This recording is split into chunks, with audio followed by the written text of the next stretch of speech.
पवित्र शास्त्र बायबल वाचन कार्यक्रम मत्तई शुभवर्तमान अध्याय 20 मराठी। मत्तई शुभवर्तमान अध्याय 20। मत्तई शुभवर्तमान अध्याय 20। द्राक्षमळ्यातील कामकऱ्यांचा दृष्टांत। द्राक्षमळ्यातील कामकऱ्यांचा दृष्टांत। स्वर्गाचे राज्य कोण्या एका घरधण्यासारखे आहे।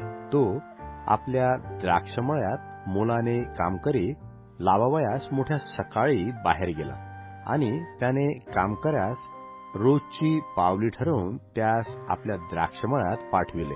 मग तो 3 तासाच्या सुमारास बाहेर गेला आणि त्याने अड्ड्यावर कित्येकास रिकामे उभे राहिलेले पाहिले। तो त्यास म्हणाला, तुम्हीही द्राक्षमळ्यात जा, जे योग्य ते मी तुम्हास देईन। आणि ते गेले। पुन्हा 6व्या व 9व्या तासाच्या सुमारास त्याने बाहेर जाऊन तसेच केले। नंतर 11व्या तासाच्या सुमारास तो बाहेर गेला, तेव्हा आणखी कित्येक उभे राहिलेले त्याला आढळले। त्यास त्याने म्हटले, तुम्ही सारा दिवस येथे रिकामे का उभे राहिला आहात? ते त्याला म्हणाले, आम्हास कोणी कामावर लावले नाही। म्हणून त्याने त्यास म्हटले, तुम्हीही द्राक्षमळ्यात जा। मग संध्याकाळ झाल्यावर द्राक्षमळ्याचा धनी आपल्या कारभाऱ्याला म्हणाला, कामकऱ्यास बोलवा आणि शेवटल्यापासून आरंभ करून पहिल्यापर्यंत त्यास मजुरी दे। तेव्हा जे 11व्या तासाच्या सुमारास लावले होते ते आल्यावर त्यास पावली पावली मिळाली। मग पहिले आले आणि आपणास अधिक मिळेल असे त्यांना वाटले, तरी त्यासही पावली पावलीच मिळाली। ती त्यांनी घेतल्यावर घरधण्याविरुद्ध कुरकुर करून म्हटले, या शेवटल्यांनी 1 तास काम केले आणि आम्ही दिवसभर उन्हातान्हात कष्ट केले। त्या आम्हास व त्यास तुम्ही सारखे लेखले आहे। तेव्हा त्याने त्यातील एकाला उत्तर दिले, गड्या, मी तुझा अन्याय करीत नाही। तू मजबरोबर पावलीचा करार केला की नाही? तू आपले घेऊन चालावयास लाग। जसे तुला तसे या शेवटल्यालाही द्यावे अशी माझी इच्छा आहे।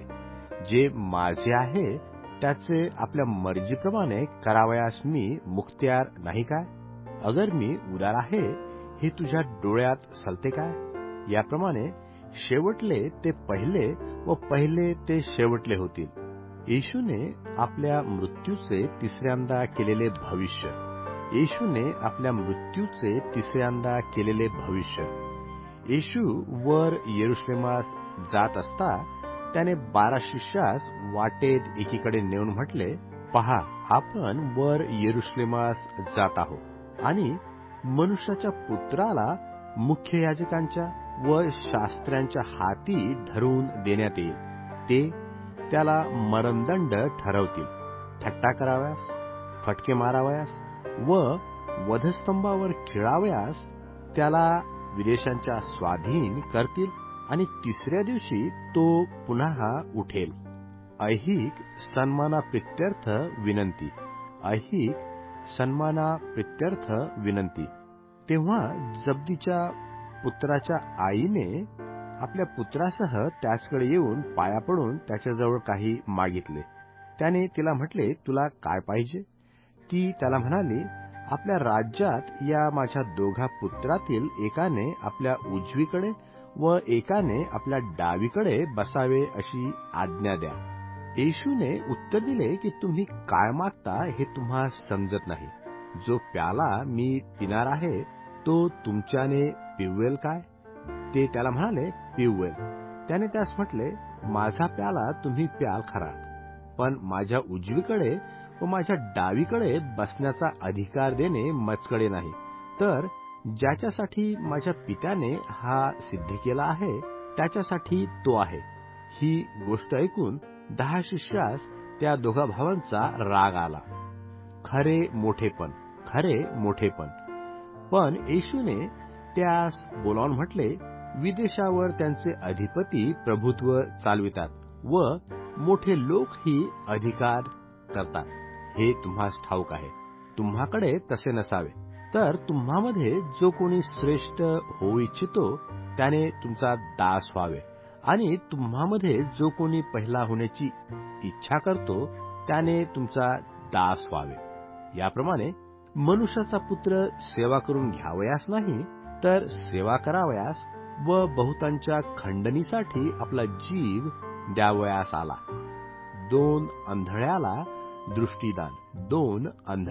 दृष्टीदान. मग ते यरीहोहून जात असता मोठा लोकसमुदाय त्याच्या मागून चालला. तेव्हा पहा, वाटेवर बसलेले 2 आंधळे येशू जवळून जात आहे हे ऐकून ओरडून म्हणाले, प्रभू, अहो दाविदाचे पुत्र, आम्हावर दया करा.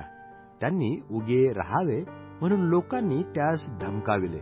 तरी ते अधिकच ओरडून म्हणाले, प्रभू, अहो दाविदाचे पुत्र, आम्हावर दया करा.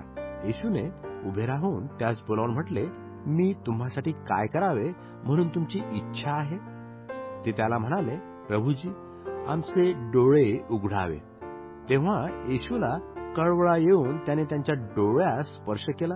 तेव्हा त्यास तत्काळ दिसू लागले आणि ते त्याच्या मागे चालले.